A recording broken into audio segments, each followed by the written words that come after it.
All right, we're back.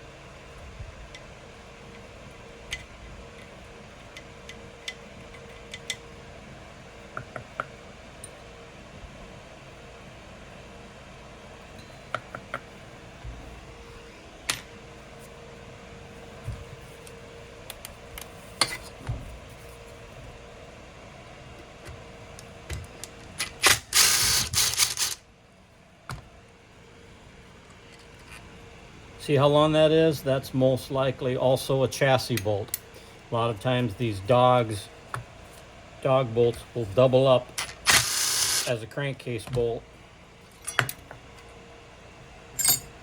So because that is probably the case, at least for now, I'm going to pop these back in there. I actually probably could have waited on doing that.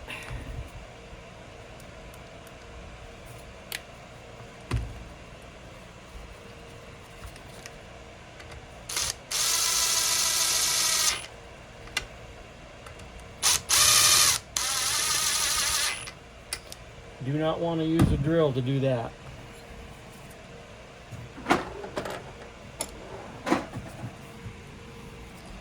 Much better off cranking those by hand. Hopefully I won't have to actually crack open the crankcase here. We'll see, but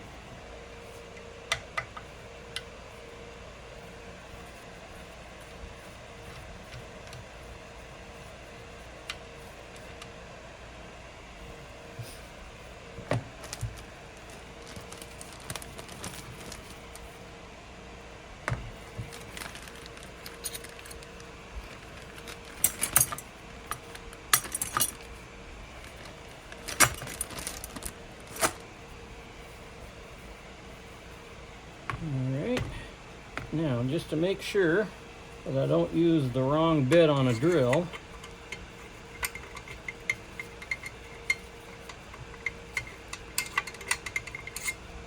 I'll make sure I got the right one here, and I think that's probably going to be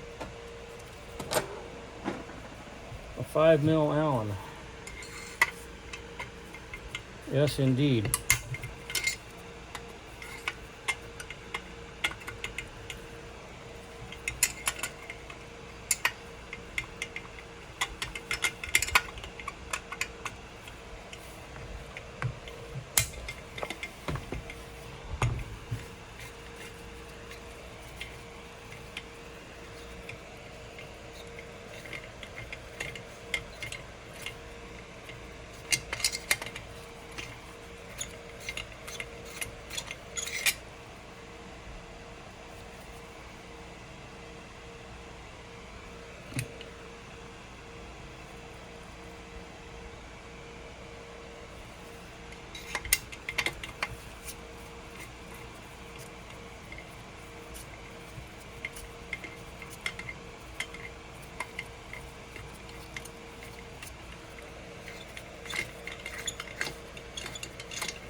And something interesting right here.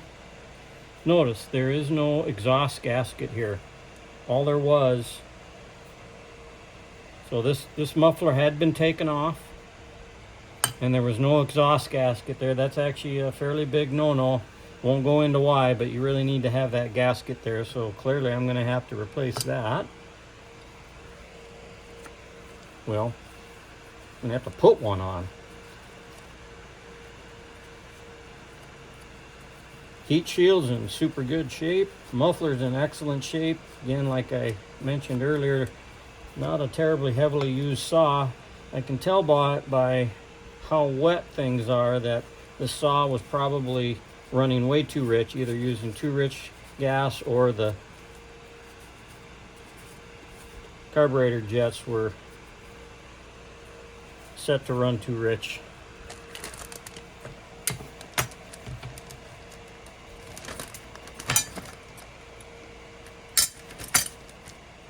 We're getting there though, folks. We're getting there. Slow but sure. Tortoise wins the race. All right. Now, something that was always, to this day, I think, well, I don't know about the 500 series Huskies, but at least everything prior to that, for some reason, Husqvarna got in this mode of using a hex cap bolt that was 3/16 inch. That's the Allen wrench that you need, which is actually kind of crazy. Why wouldn't you use something that takes a metric if everything else on the saw is metric? Oh well, I suppose somebody who knows more than me can maybe answer that question. Again, as with your other ones, your other bolts, I don't know if you can see that, but it's nice and clean in there. Actually, I got myself a handy dandy light. Why don't I show you? So if you can see right in there, that's nice and clean.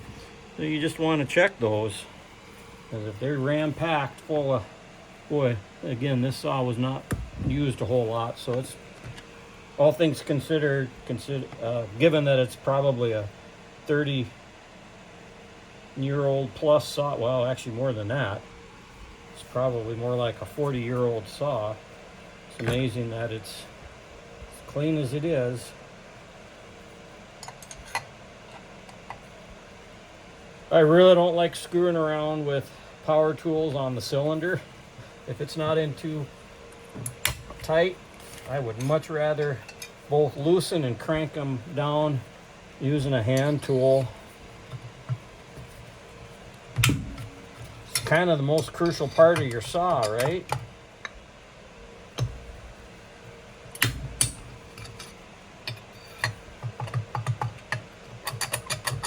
And a lot of people would, a lot of times I'll have the handle off already, but I don't right now, and it's actually coming in handy for leverage.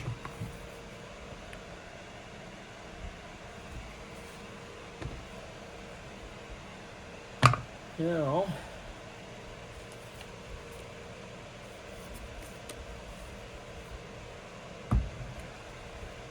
although I'm probably going to have to take it off now because I want to use my Allen wrench, but the handle's getting in the way. This will go back to a 4mm. Or just make this a little faster. Now these are coarse thread self-tappers, so when you're working on these, especially putting them back together, be careful. You could easily strip out the plastic on the tank.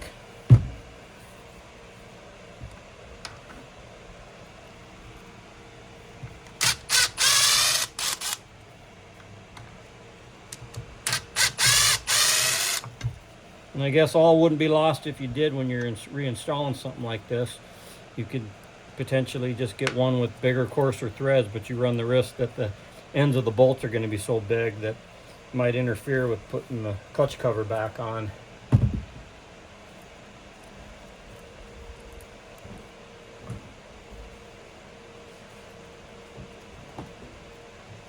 Alright, organization here.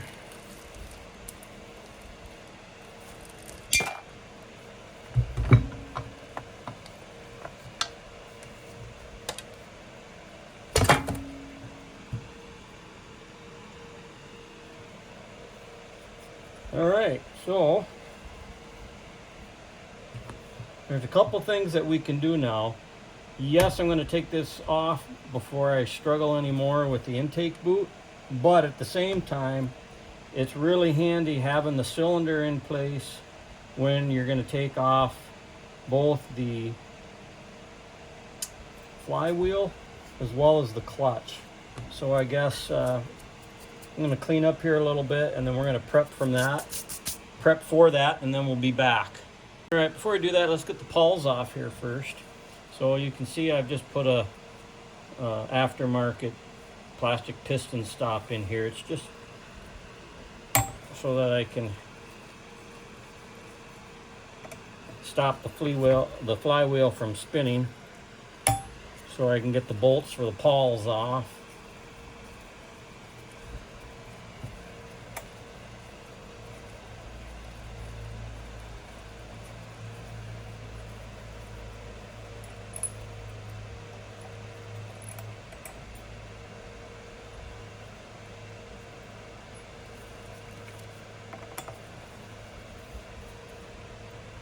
You gotta pay attention to those washers.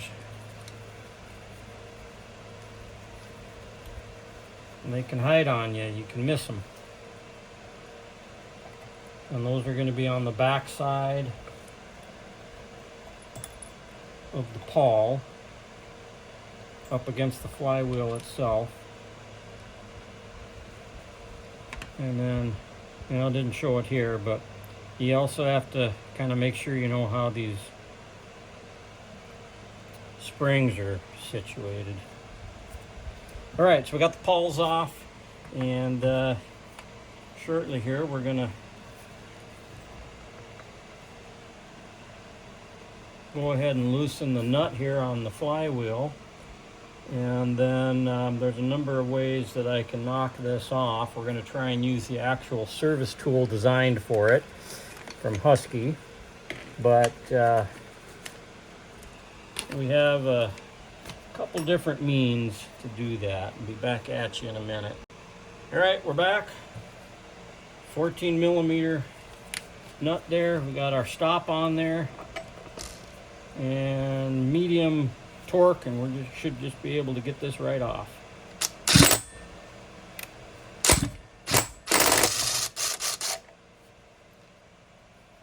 Always helps to take it in the right direction, eh?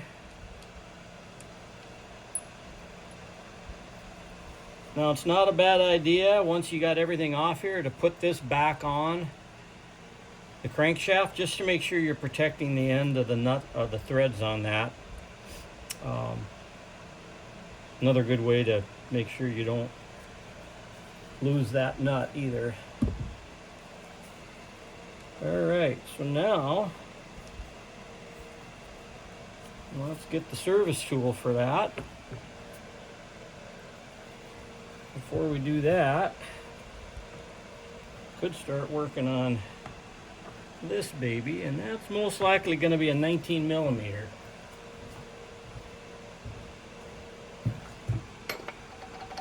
Yes, sir. Of course, if you've rebuilt saws before, you know that this is going to be reverse threaded. So instead of righty-tighty, lefty-loosey is exactly the opposite. We got our piston stop on there. All right, we're going to hopefully be able to get this off without too much difficulty. I'm going to put that on a high speed. There we go, right off. Right on, pow pow. All right, the clutch actually looks in really good shape. I don't know quite about the spring yet. For sure we can reuse this clutch, or we can try and get the updated version. That just all depends upon how much money I want to invest in it. But the one thing for sure here is, look at the clutch. Very little wear, if you can see that. And there's very little wear in there. It's really in good shape. It's a spur sprocket. Really a rim sprocket is better. There's very little wear at all in this clutch drum, and it's in really good shape. One thing I'm concerned about though is in here is a needle bearing which isn't coming out readily, and that's an indication that this thing was maybe not lubricated enough. We might have to replace the needle bearing. So I'm going to take a really close look here at the shaft, which is in good shape. Here's another good thing about these older style saws. notice you'll have a hole right here up against the needle bearing. You can just put grease right in there. It's a convenient way to grease these without having to constantly break things apart. So it's unfortunate that the original owner didn't know that, because this has not been well greased, and we're going to have to see what we can do about knocking that needle bearing out of there. See if we can salvage it. Let's go get a little socket that's the right size. Alright, found the right size socket here, and hopefully I can just give it a little bit of a love tap here and get that out of there. It ain't coming.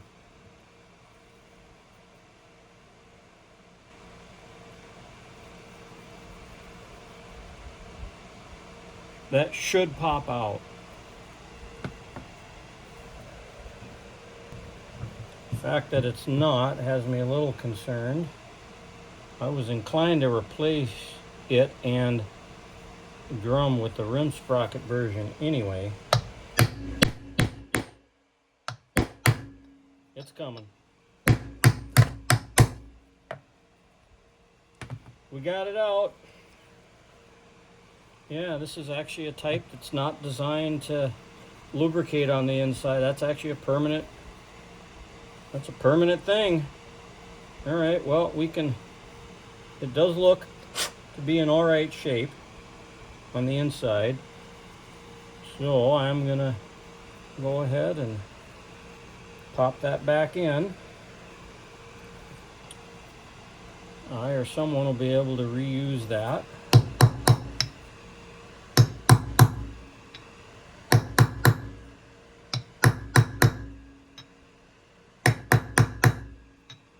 Just make sure I get it nice and flush in there.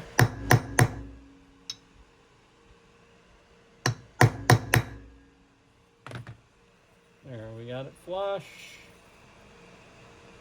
Good shape. All right.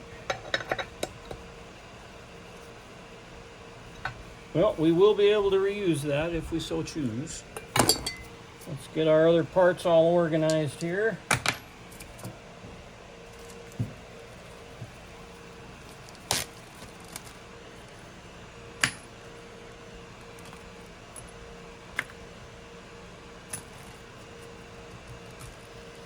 Okay, this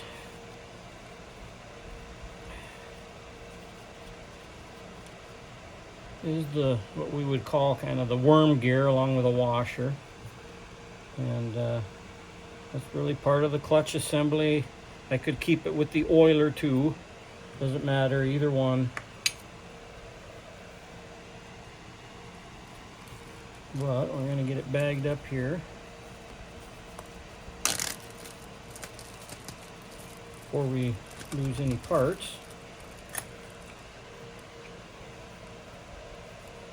Okay, we're ready to continue dealing with this flywheel now. Be back at you in a minute.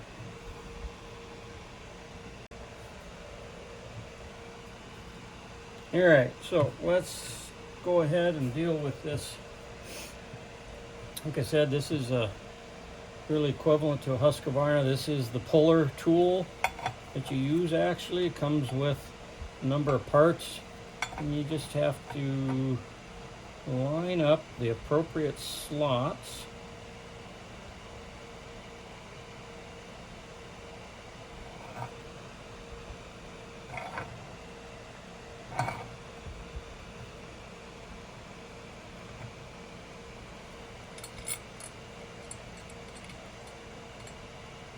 After you've chosen the appropriate screw, so all you're doing is just kind of aligning this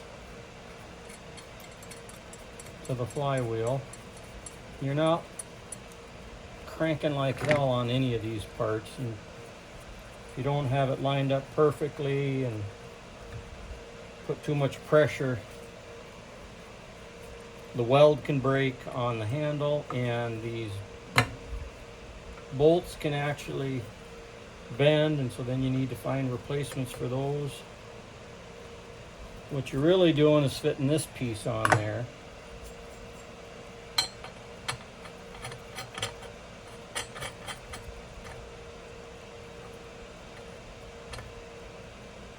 And then once you have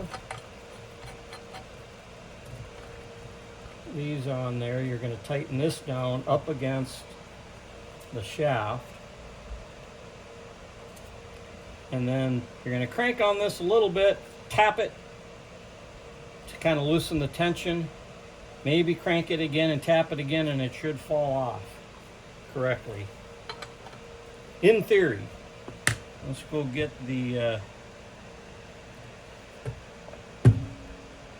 box end wrench for this. Be right back. All right. A little bit of pressure.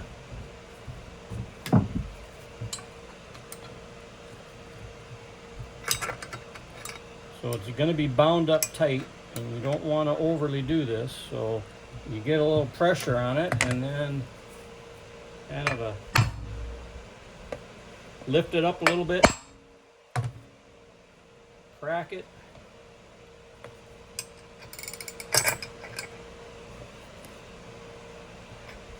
Hasn't released yet.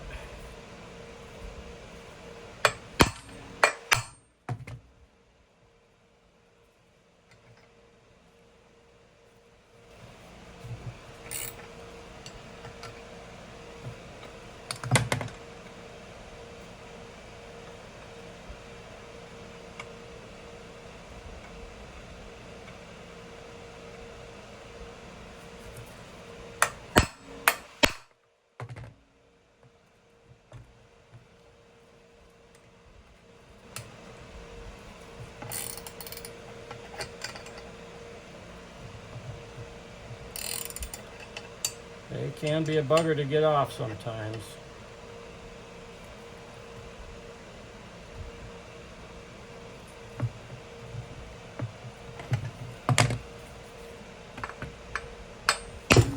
Just like that. There we go. Okay, now notice that we have a woodruff key right there. Fits into the slot, and you can see there was a little bit of rust, so it wasn't bad, but it's typical for these. If that is loose, you can pry that out. And if you're worried about losing it, it probably should be pried out. Otherwise, it's generally going to sit in there fast. Just pay attention when you're working on things that you don't end up losing that woodruff key. Otherwise, you're looking for another part. So we got everything off the ignition and clutch side.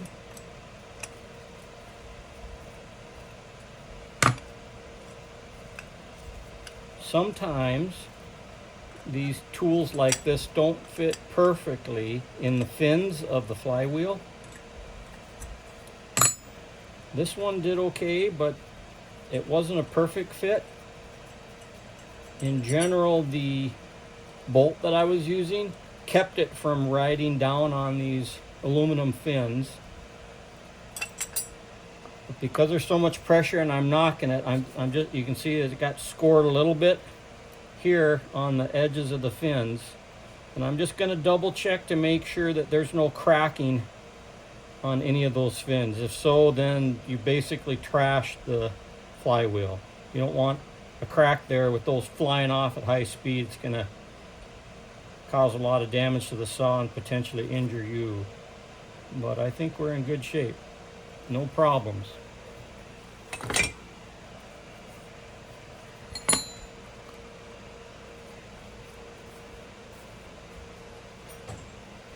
So the IPL, not the IPL, but the actual service manual indicates that this is the kind of piston stop you're supposed to use.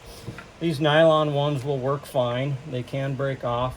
One of the risks of using these is that you could dent the top of your piston. That's why I tend to not use them unless I can't find a good strong nylon piston stop. But we no longer need that in there, and we can finish taking our piston bolts out.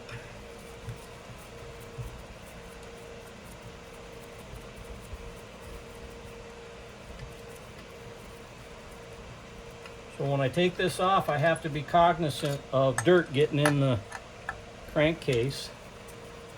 If the crankcase is in good shape, and at some point we will be pulling off the oil seals, and if the crank bearings are in good shape, then we don't want to have to crack open the crankcase unless the gasket is leaking, which there's no indication it is. So you just want to keep as much dirt out of the crankcase as you can, otherwise you got a little bit of a job to clean it up before you slap everything together. If you determine that there's too much slack in the crankshaft, if the bearings are bad, then everything has to be cracked open anyway. And it doesn't really matter then if you let a lot of dirt get in there.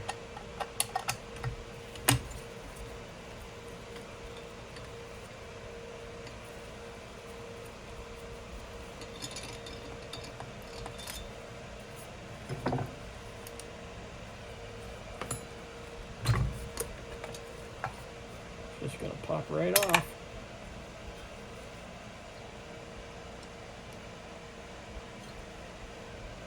Now one thing's interesting here, you see how this is bent? I don't know if it was put on too hard or if it has started to actually come apart on me. Maybe the head was... Anyway, that bolt is bent a little bit. That's not a good idea or a good sign. We'll loosen that to get things off.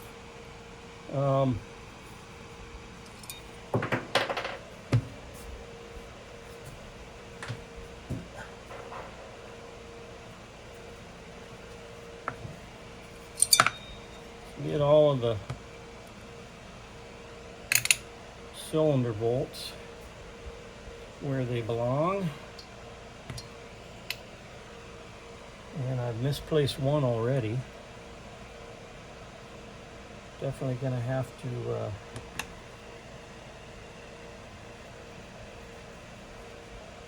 locate that. Also notice that I've got a washer, I don't know where it came from. So I'm gonna have to look at the IPL and figure that out. Probably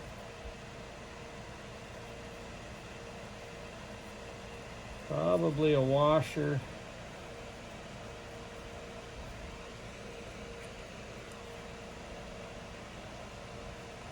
Either on the flywheel or clutch. But what I want to show you here, if you can see it, is that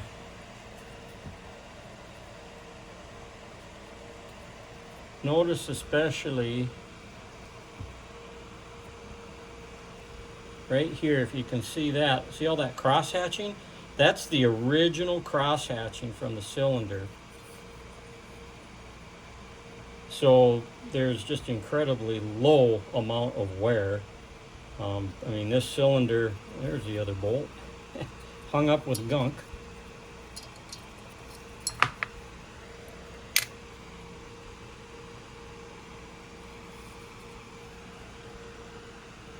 And a little carbon at the top, not bad, but I mean, this cylinder is pristine.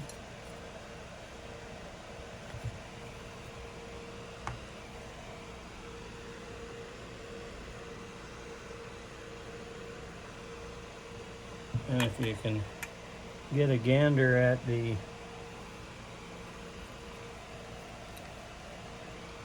piston here, I don't know if you can see that, but there's a lot of horizontal marks right here. I'll see if I can mar this up so you can see that some. But there's a lot of horizontal original marks on the piston, and they're all there. I mean, this thing is pristine. I might actually chamfer over some of the sharp edges here. But yeah, things are just in phenomenal good condition here. And I'm hoping the bearings are going to be in as good a condition, because I think we may be able to avoid cracking this open.